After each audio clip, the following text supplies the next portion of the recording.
내용 정리는 좀 빨리 끝내고 문제를 통해서 배워가는 시간들을 빨리 가시는 게 좋을 것 같아요. 볼게요. 빠르게 다시 한번 복습 강의를 해야 기억이 다시 날 테니까 얘기하는 겁니다. 자, 우리 연력학제 2법칙은 우리 연력학제 1법칙을 한마디로 말하면 에너지 보존 법칙이었잖아. 근데 연력학제 2법칙도 한마디로 말하는 게 있거든.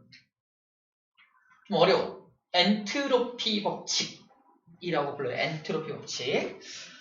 얘를 엔트로피 법칙이라고 하는데, 엔트로피 법칙이 뭐냐면, 이 엔트로피라는 말이 그거죠.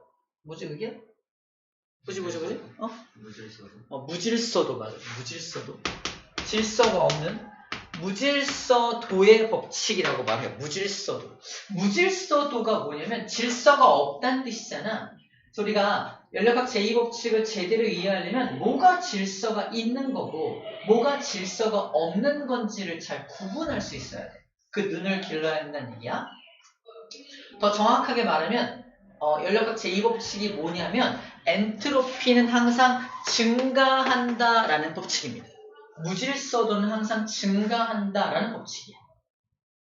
자연의 모든 어떤 것들은 시간이 오래 지나면 지날수록 점점 질서 있어지는 것이 아니라 무질서해진다라는 법칙인 거지. 일예로 쌤이 어마어마한 속도로 모래사장에 해변가에 가서 막 모래성을 멋지게 만들었어. 오케이, 내일 와서 더 멋지게 만들어야지. 하룻밤을 숙소에 가서 자고 왔다? 더 튼튼해져 있을까? 허물어져 있을까? 허물어져 있는 거야. 우와! 이게 당연히 더 밤 사이에 더 튼튼해져 있을 이유가 없지, 그지? 그래서 자연은 모든 완성되어 있는 어떤 질서 있는 어떤 것들을 무질서한 방향으로 흩어내지 더 질서 있게 가진 않는다는 거야.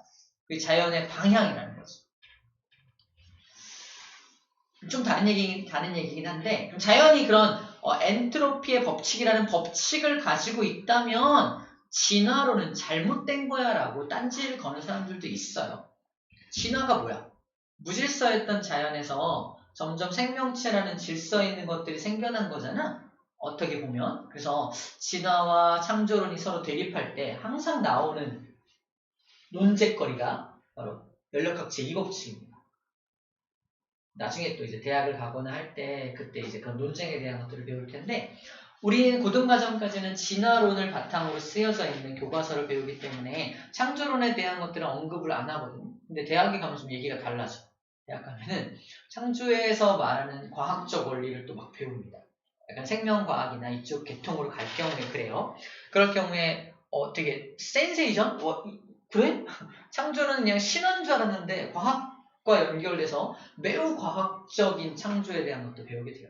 쌤도 약간 공부한 적이 있는데 선생님께서 항상 진화에 관련된 얘기를 할 때마다 이것은 진화를 전제로 얘기하는 거야 라고 항상 얘기하는 게 그러니까 종교적인 어떤 부딪힘이 있는 경우를 대비해서 그렇게 하는 거야. 그래서 이것이 맞다, 이게 맞아 라고 강요하는 건 아닙니다. 그래서 이런 진화론적 관점에서는 이렇게 설명해 라고 말해주고 있는 거야. 그래서 이것이 진리야 라고 말하고 있는 건 아니야. 대신에 우리 시험을 잘 보려면 교과서에서 말하는 그 진리가 이런 차원에서 쓰여진 거구나라는 걸 이해해야 하기 때문에 그 전제를 깔고 얘기해 주는 것뿐입니다. 아시겠죠? 어쨌거나 그러면 자 지금부터 무질서하다는 것이 뭔지를 이해하려면 첫 번째로 가역과 비가역에 대한 이해를 먼저 해야 돼. 그냥 말에 써 있어요. 가역. 역으로 돌아가는 게 가능한 게 가역 반응이야. A에서 B로 가기도 하고 B에서 A로 오기도 하는 게 가역 반응이야. 가역 반응의 대표적인 예가 이런 거예요. 약간 말이 안 되는데 공기저항이 없다는 전제가 필요합니다. A에서 B로 가고 B에서 A로 옵니다. 계속 왔다 갔다 해. 에너지 손실이 없겠죠? 평생 왔다 갔다 하겠네. 이런 게 가역 반응이야. 가역 반응입니다. 이거는 공기가 없다는 전제가 필요하니까 중력만 존재하고 공기는 없는 전제일 때 가역 반응이 가능하다. 또 다른 가역 반응은 이해가 없네요. 그래서 여러 가지 가역이 참 어려운 과정이야. 어려운 과정입니다. 왔다 갔다 하는 거. 이것도 약간 가역 반응이라고 할 수 있죠. 광합성 과정과 그리고 반대 과정은 호흡 과정이죠. 그래서 광합성과 호흡도 역으로 오는 게 가능한 건데 또 이 과정, 광합성 과정과 호흡 과정을 동시에 놓으면 이것도 가역 반응이라고 볼 수 있습니다. 가역 반응, 일종의 화학적 가역 반응이라고 볼 수가 있어요. 자, 그러면 비가역 반응은 뭐냐? 처음 상태로 돌아갈 수 없는 것을 말해요. 예를 들어서 왼쪽엔 1기압의 기체가 모여 있고요. 오른쪽은 진공 상태야. 콕이 닫혀 있는데 콕을 열었어. 어떻게 돼요? 왼쪽에 있는 기체가 오른쪽으로 이동하겠죠. 언제까지? 양쪽 압력이 같아질 때까지. 오케이. 그럼 자연에서 일어날 수 있는 일은 다 일어난 거야. 한참 더 기다려. 다시 원래 상태로 돌아가나요? 안 돌아가잖아. 그래서 첫 번째 과정에서 두 번째 과정으로는 가지만 두 번째 과정에서 이를 거꾸로는 가지 않죠. 이런 게 이제 가역이 아니다. 역으로 가는 게 불가능하다. 비가역 반응이다. 비가역 과정이다. 라고 불러주는 겁니다. 자연은 그러면 가역 반응이 많겠어? 비가역 반응이 많겠어? 비가역 반응이 훨씬 많다는 뜻입니다. 자, 그럼 여기서 질서와 무질서를 나눌 수 있습니다. A와 B 중에 누가 질서 있어 보이냐? 아니야. 생각하지 마. A가 질서 있는 상태야. 잔뜩 모여있고 여기는 없잖아. 명확하게 구분되어 있을 때 질서 있는 겁니다. 쌤 약간 암기법으로 이렇게 말하는데 남자와 여자가 구분되어 있을 때가 세상이 질서 있는 시대인 거야. 세월이 많이 지나서 진화가 막 일어나서 태어났는데 남자인지 여자인지 몰라 애가. 만약에 그럼 세상은 무질서해지는 겁니다. 혼합되어 있을 경우에. 그래서 질서란 구분, 딱 구분이 잘 돼 있을 때가 질서 있는 거고 막 섞여 있을 때가 무질서해졌다라고 생각하면 돼요. 그래서 여기 한쪽에 모여 있고 있는 없잖아. 명확하게 구분되어 있기 때문에 이게 질서 있는 상태라고 인식해 주면 돼요. 오히려 섞여 있는 게 이게 무질서해진 상태라고 보면 됩니다. 그럼 한번 무질서해진 건 다시 질서 있는 상태로 돌아갈 수 있다 없다? 없다. 그러므로 무질서도가 증가하는 방향으로 세상은 진행이 된다. 즉 엔트로피 법칙이 적용이 되고 있는 겁니다. 자, 이걸 보고서 우리는 연력학체 2법칙이네요 라고 말할 수 있다는 거지. 이해되죠? 근데 이런 경우는 가능해. 자연적으로 A로 돌아갈 수는 없지. 다른 표현법으로 자발적으로 A로 돌아갈 수는 없어. 하지만 비자발적으로 또는 외부에서 힘이 가해진다면 갈 수도 있겠죠. 외력이 가해지거나 외부의 어떤 영향이 가해지면 A로 돌아갈 수 있습니다. 그래서 외력이 가해지지 않는다는 전제 하에는 다시 질서 있는 상태로 돌아갈 수 없다는 거야. 또 다른 표현법으로는 무질서해진 녀석이 스스로 다시 질서 있는 상태로 갈 수는 없다. 또는 무질서해진 놈이 자발적으로 A로 갈 수는 없다. 등등 여러 개의 표현을 사용을 합니다. 스스로, 자발적으로 등등 여러 개의 표현법을 가지고 거꾸로 갈 수 없음을 표시를 하게 돼요. 표현을 하게 됩니다. 우리 여기서는 뭐라고 적혀있어? 스스로라고 적혀있죠. 스스로 A로 돌아갈 수는 없다라고 표현하고 있습니다. 공부하다 보면은 이거 연력학 제2법칙은 그냥 표현인데 표현? 무슨 공식이 나오는 게 아니야. 그냥 이런 건 이렇게 표현하는 거구나. 그리고 이렇게 표현된 건 이거 연력학 제2법칙이요 라고 우리가 말할 수 있냐 없냐. 그걸 이제 물어보는 게 연력학 제2법칙에 대한 어떤 문제들의 어떤 패턴들이에요. 하나 볼게요. 공기 중에서의 진자의 운동. 이번엔 공기 중이니까 좀 아까 봤던 가역 반응에 해당하는 공기가 없는 상황은 다른 거야. 공기 중이니까 왔다 갔다 하면서 우리랑 부딪혀. 공기랑 부딪힐 거 아니야? 공기와의 어떤 마찰로 인해서 점점 에너지가 손실돼서 가운데 멈추게 됩니다. 가운데 딱 멈춰있는 상태를 내가 째려보면 다시 가면 될 거 아니에요? 이러고 움직이나? 안 되잖아. 그지? 그래서 한번 멈춘 녀석은 다시 움직이는 현상은 일어나지 않는다. 어떻게? 스스로는 일어날 수 없다. 외력이 가해지면 또 가능하겠죠. 하지만 스스로는 불가능하다. 얘 같은 경우도 질서와 무질서를 굳이 나눈다면 얘가 처음에 이렇게 움직이고 있는 상황이 질서 있는 상태고 멈춰있는 상태가 오히려 무질서해진 상태야. 이상하죠? 이거 어떻게 해야 되지? 그때는 에너지적인 관점으로 보면 돼. 처음에 얘가 이렇게 당겼을 때는 모든 에너지가 어디 집중돼 있어? 얘한테 집중돼 있잖아. 에너지가 한 곳에 집중되어 있는 상태인데 이게 막 움직여서 다 공기중으로 흩어져 버린 거기 때문에 에너지적인 관점에서 무질서해진 겁니다. 이해될까? 그렇게 이해하면 돼요. 이게 움직이는 게 질서라고? 이렇게 하지 말고요. 에너지적인 관점에서 해석해주면 된다는 얘기예요. 이해되죠? 세 번째 예도 되게 웃긴데 자, 찬물과 더운 물을 섞어요. 그럼 어떻게 돼? 물이 미지근해질 거 아니야? 그럼 미지근해진 물을 째려보면 다시 스스로 자발적으로 찬물과 더운 물로 갈리나요? 그런 일은 발생하지 않잖아. 그지?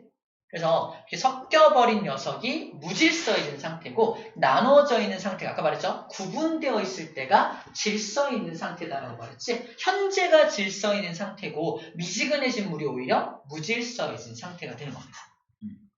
마찬가지로 스스로 분리되는 현상은 벌어지지 않는다. 전부 다 지금 예를 든 세 가지가 다 뭐야? 비가역 반응을 소개하고 있는 거야. 그래서 엔트로피 법칙, 즉 연력학 제2법칙을 이렇게 표현하기도 해요. 첫 번째, 연력학 제2법칙이 뭐냐? 엔트로피 증가의 법칙이요.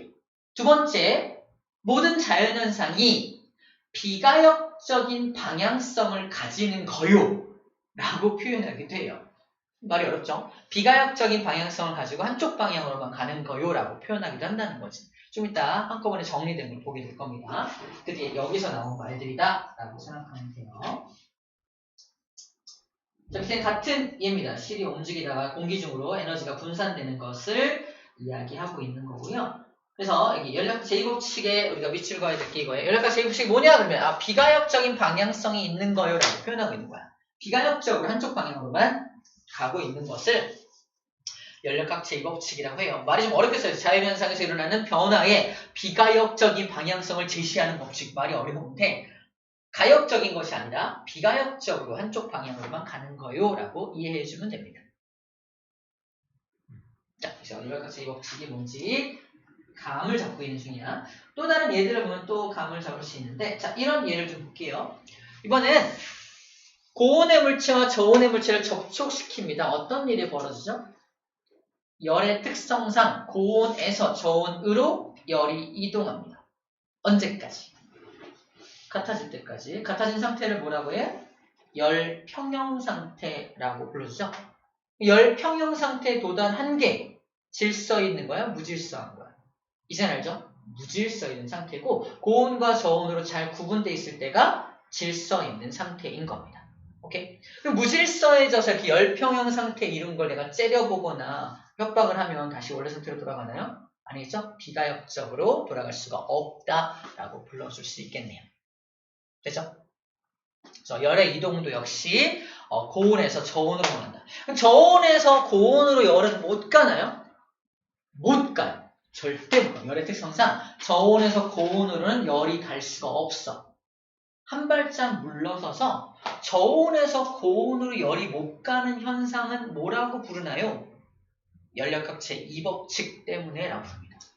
연력학 제2법칙이 고온에서 저온으로 열이 막 이동해서 열평형에 도달하는 것 전체를 연력학 제2법칙이라고 부르는 거기 때문에 거꾸로 열이 이동할 수 없는 현상은 왜 안 되죠? 왜 안 되죠? 그러면 이제는 설명을 거꾸로 연력학 제2법칙에 위배되니까 안 돼요 라고 말합니다.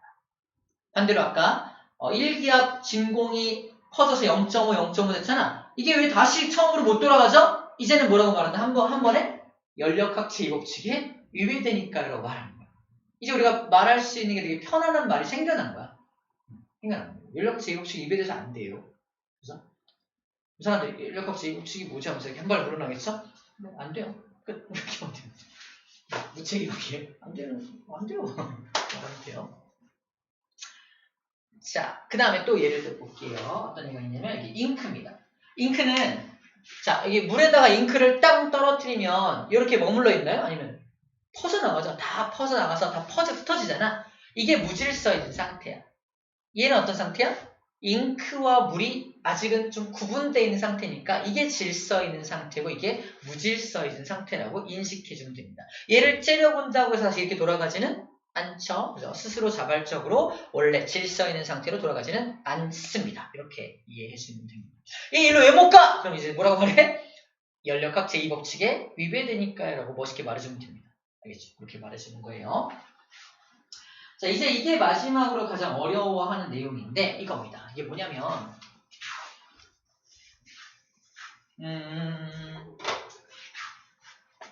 상자가 간단히 볼게요. 상자가 A 상자와 B 상자가 있고요. 가운데가 구멍이 뚫려 있는데 내가 여기다가 공기분자 한 개를 집어넣고 공기분자 한 개가 A 쪽에 머물러 있을 확률을 구해요. 한 개가 A에만 머물러 있을 확률은 2분의 1이죠. 그죠? 공기분자 두 개가 모두 A에 머물러 있을 확률은요. 4분의 1이에요. 왜냐면 이게면은 각각 하나가 2분의 1 확률이고 또 하나가 2분의 1 확률이 동시에 벌어져야 하기 때문에 곱하기로 들어가죠. 수학에서 배우죠. 동시에. 그래서 전체 4분의 1의 확률이 됩니다. 같은 이유로 3개의 공기분자가 A에만 머물러 있을 확률은 8분의 1이 되겠죠. 이런 식으로 점점 확률이 줄어듭니다. A에만 머물 확률이 줄어들어. 또 한 발짝 물러서서 그럼 이 뭐 3개의 공기분자가 다 A에만 머물러 있는 것을 자연은 좋아해, 싫어해? 싫어하겠죠. 그럼 A 공기분자가 일로 가는 걸 더 좋아할 거 아니야? 그게 확률이 훨씬 높죠. 그럼 자연은 확률이 낮은 걸 좋아하는 거야? 확률이 높은 걸 좋아하는 거야? 확률이 높은 걸 좋아하는 거야.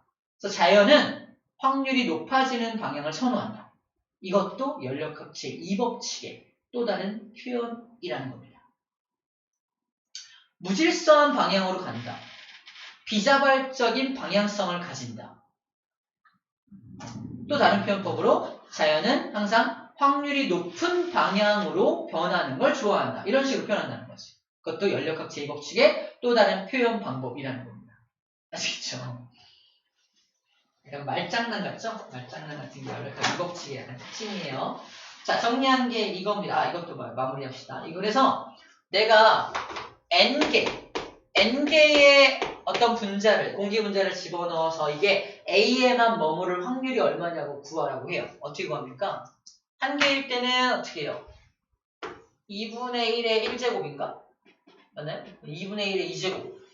2분의 1의 3제곱 되는 거잖아. N개는 2분의 1의 N제곱이 되는 거죠. 그죠? 2분의 1의 N제곱. 그 2의 N제곱분의 1 되겠네요. 이런 식으로 확률이 엄청 낮아지는 겁니다. 그 책에도 2분의 1의 전체 N제곱이므로 확률이 A에만 머물러 있을 확률은 너무 낮아지게 된다라고 써져 있습니다. 자연은 그래서 확률이 높은 방향을 좋아하게 됩니다. 그래서 이 얘기야. 확률이 높은 방향으로 진행한다라는 표현이 바로 이겁니다. 자연은 항상 확률이 높은 방향으로 진행한다라고 말하고 있는 거예요. 자, 그래서 연력학 제2법칙의 다양한 표현들을 한번 볼게요. 다시 정리하는 거야. 자발적으로 일어나는 비가역 현상에는 방향성이 있다. 그래서 자발적이라는 건 외부에서 외력이 가해지지 않을 때는 항상 비가역적으로만 간다는 얘기를 하고 있는 거고요.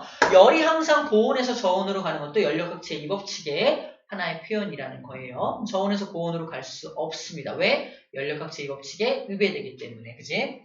세 번째, 확률이 높은 방향으로 간다. 그래서 여기는 고립계라는 말을 쓰는 건데 외부에서 이제 이렇게 분자가 마구 들어올 수 있는 상황이 아닌 경우를 말해요. 딱 통제된 상황을 고립계라고 표현하는 것 뿐입니다.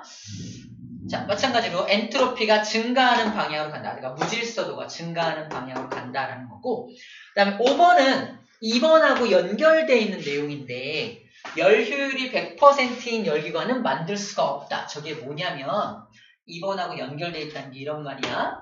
아까 우리가 봤던 열기관 있죠? 피스톤. 여기다 내가 Q라는 열을 공급을 해요. 열을 공급하면 여기가 고온으로 바뀌잖아. 고온으로 바뀐 녀석이 전부 일만 할까요? 밖에는 상대적으로 저온이잖아. 무조건 열은 빠져나갈 수밖에 없습니다. 맞죠? 고온에서 저온을 빠져나갈 거예요. 어떻게 통제해 우리가? 통제 못해. 열은 항상 고온에서 저온을 이동하기 때문에 저걸 통제할 수가 없어. 저걸 통제하면 노벨상이라니까. 통제할 수 없으니까 빠져나가는 열이 있으니까 100% 내가 가한 열 모두가 일에 사용될 수는 없다. 맞죠? 그래서 100% 열기관 만들 수가 없어. 왜? 열이 다 나가. 그럼 무슨 법칙 때문인 거야? 연력학체 이 법칙 때문에 이게 안 돼라고 설명하는 거지, 이제. 그치? 이해됩니까? 그래서 이것도 연력학적 이 법칙의 하나의 표현이라고 말하고 있는 겁니다.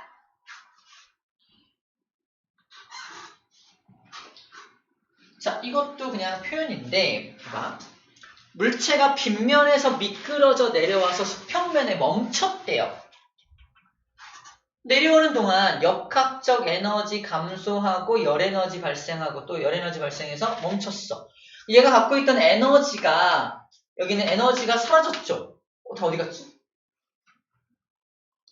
빗면과 수평면을 오면서 마찰 열로 다 나가버린 거잖아. 그러니까 한쪽에 모여있던 에너지가 똑같아. 모여있던 에너지가 다 열에너지로 흩어져 버린 거야. 그러므로 연력학 제2법칙에 의해서 이게 무질서한 에너지 형태로 바뀌어버린 거지. 흩어진 열에너지를 이렇게 마찰열들을 다 모아서 이렇게 얘한테 공급하면 다시 올라갈까? 모을 수가 없어. 모으려는 거야. 흩어진 열에너지를 모으려면 저온의 열을 이렇게 모아서 하나 모았다 치자.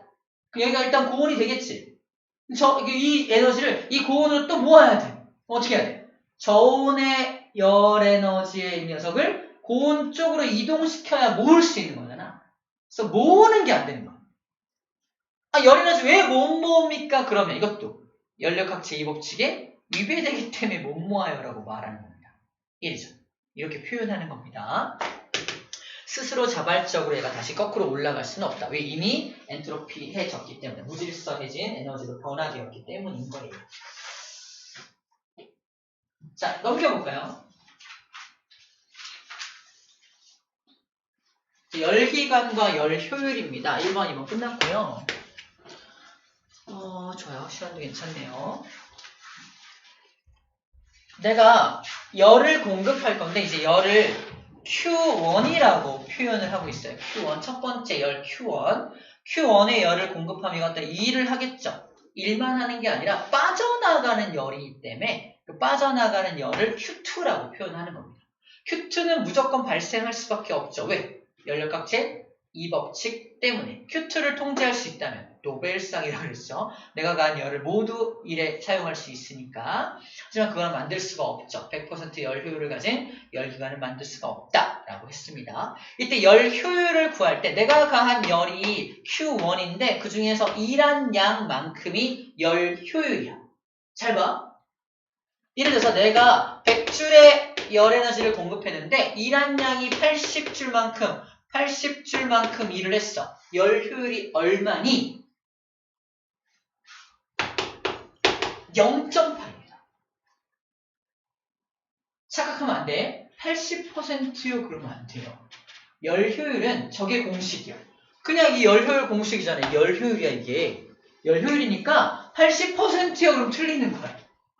이거 되게 많이 헷갈려요. 80% 아니에요? 아니야. 0.8이야. 치사해, 그죠? 근데 이제 문제를 바꿔서 열 효율이 몇 %인가요? 물어보면 곱하기 100해서 80%로 써주면 됩니다. 문제를 잘 읽어야겠죠. 안다고 다 맞추는 건 아니다. 이게 이거야. 너무 쉬운 공식에서 낚을 게 뭐밖에 없겠어. 그런 거밖에 없어. 치사하게. 그치? 열 효율은 그래서 1보다 항상 작게 나와.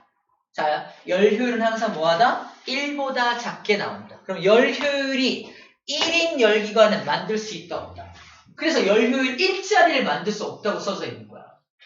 1을 왜 못 만들어? 100까지 있는 거야. 이러면 안 돼. 그치? 열 효율 1을 만들 수 없다. 다른 표현법으로 열 효율 100%짜리는 만들 수가 없다라고 하는 말과 같은 말이 되겠지. 그치? 열 효율은 항상 1보다 작은 값이 나오는 게 맞다라는 겁니다. 자, 그런데 이게 W 값을 몰라, 우리가. 이걸 모른다, 진짜. 몰라. 내가 100을 공급했는데, 나간 열이 20이 나갔어. 그럼 당연히 W가 얼마야? 80이겠죠? 이건 무슨 법칙 때문에 그래? 연력학제 1법칙, 그죠? 에너지 보존 법칙 때문에 그런 거야. 그지? 그러면 내가 Q1을 공급했을 때 W 값을 몰라. W 값을 알아내는 방법이 있어. 여기서 이거를 빼면 나오겠지. 그래서 여기를 Q1-Q2라고 쓴 겁니다. 밑에는 Q1이잖아. 제가 이렇게 하면 어떻게 나온다? 1-Q1분의 Q2라는 공식으로 변형이 돼요. 이게 여기 써있는 공식이에요. 그냥. 저렇게 변형해서 공식을 변형해서 사용할 수도 있다라고 말을 하는 겁니다. 그래서 Q1분의 Q2가 0이 될 수가 없어요. 그죠? Q1분의 Q2가 0이 된다는 건 Q2가 전혀 없어야 될 거 아니야. 그래야 1이 될 거 아니야. Q2가 전혀 없을 수는 없으니까 1을 만들 수는 없다라고 이제 해석할 수도 있겠죠. 그렇게 해석하는 겁니다. 밑에 있는 게 바로 아주 이상적인 열기관을 이렇게 그림을 그려놨어요. 지금 빠져나가는 열이 있니 없니? 없지. 완전 이상적인 열기관을 모델링 해놓은 건데 이런 열기관 만들 수 있다 없다? 없다. 왜 못 만드냐고 물어본다면 뭐라고 말해야 돼? 연력학제의 몇 법칙? 2법칙이야. 2법칙에 위배되기 때문입니다. 1법칙은 위배하고 있나요? 아니야. 100 공급하고 100 하면 되잖아. 그치? 에너지 보존법칙 위배하는 게 아니야. 1법칙 위배하는 게 아니야. 2법칙을 위배하기 때문에 못 만드는 겁니다. 이것도 헷갈려. 이거 1법칙 때문에 못하는 건가? 2법칙 못하는 거 이것도 구분해야 돼. 1법칙은 전혀 건들지 않고 있습니다. 나와 있을까? 1법칙은 위배하는 거 아니야. 2법칙만 위배하는 겁니다. 그 얘기를 하고 있고요. 자, 그래서 하지만 우리가 어떤 열기관을 만들 때 최대한 Q2로 빠져나가는 열이 없게끔 만들어야 할 거 아니야? 그지? 그래서 그렇게 열 효율이 거의 1에 가까운 거, 거의 1에 가까운 그런 기관을 모델링 해 놓은 게 바로 카르노 기관입니다. 카르노 기관. 열 효율이 가장 높은 이상적인 열기관을 카르노 기관이라고 모델링을 해놓고 이와 비슷한 열기관을 만들려고 노력하자는 차원에서 만들어 놓은 이상적인 열기관을 말해요. 카르노 기관의 열 효율을 똑같은 공식으로 구합니다. Q 대신에 그냥 온도 T를 쓴 것뿐이야. T1의 열원을 공급한다면 T2로 빠져나가는 양을 최대한 적게 만들면 되겠죠. 그래서 같은 공식이라고 생각하면 됩니다. 되게 어려운 건 아니에요. 자, 마지막 연구기관입니다. 영구히 일을 계속할 수 있는 기관을 연구기관이라 불러줘요. 영구히 계속 일할 수 있는 기관을 연구기관이라고 하는데 우리 책에 나와 있는 예 하나를 볼 텐데 여러분들 12번 문제 99쪽입니다.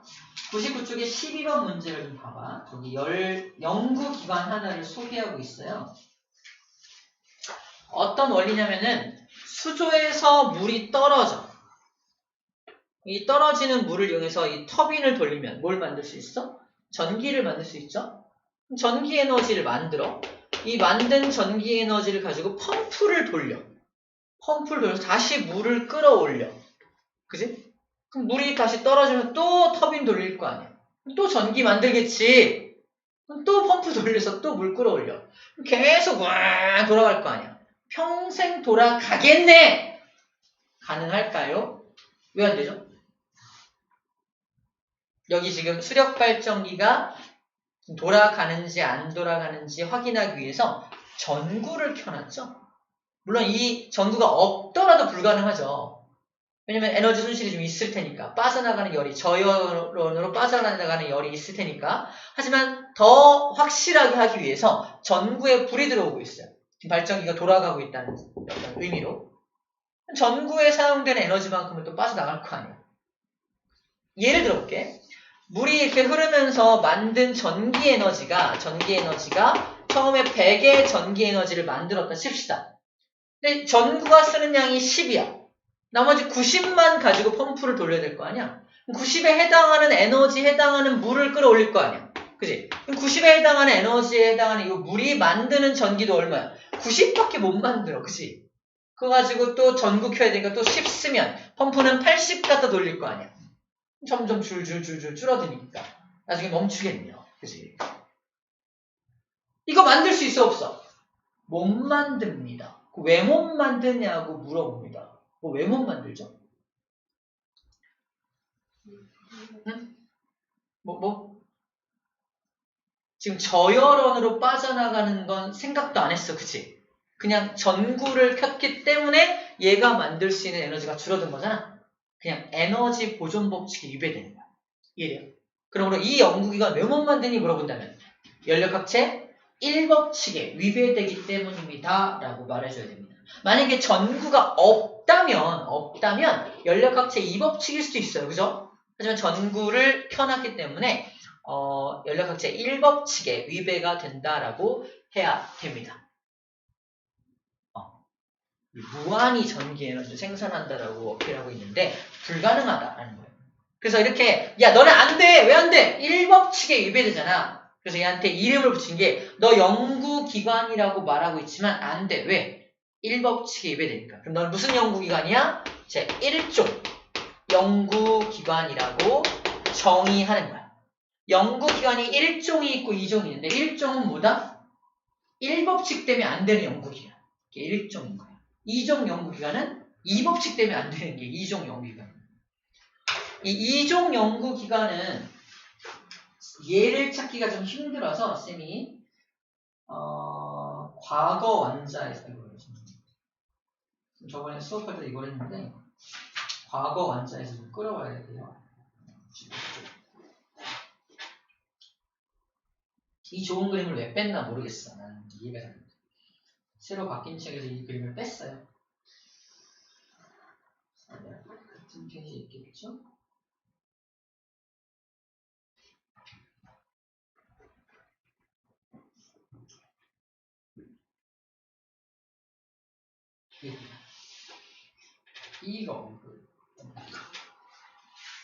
이게 제 2종 연구기관이다. 완전 그럴싸하다. 잘 봐.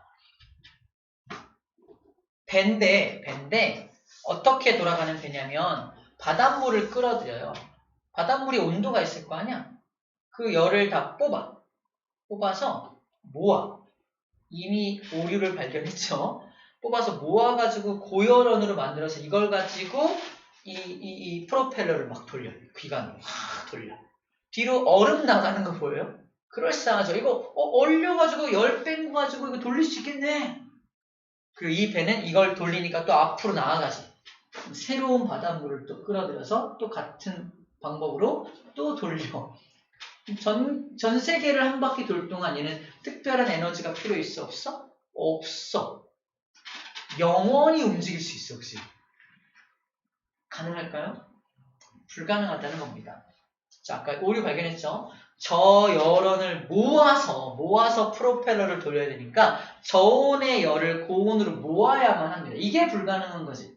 즉, 제2법칙에 위배되기 때문에 만들 수 없는 연구기관인 거야. 그래서 몇 종 연구기관이라 한다? 제2종 연구기관이라고 불러준다는 겁니다.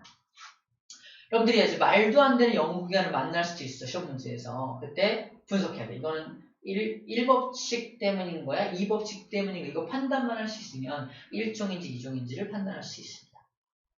지금 기억에 이제 물 먹는 새 이런 게 있어요. 들어보시면 물 먹는 새. 계속 물 먹는 새가 있어요. 그것도 무슨 법칙이 되는지 좀 살펴봐야 될 것 같아요. 그런 예들, 또 여러 가지 예들이 막 나올 텐데 몇 종인지 이제 판단을 해주면 되는 부분입니다. 오케이. 자, 이거 지금 나눠준 프린트에서 이제 개념 확인 문제 좀 풀어볼게요. 다 배웠어요.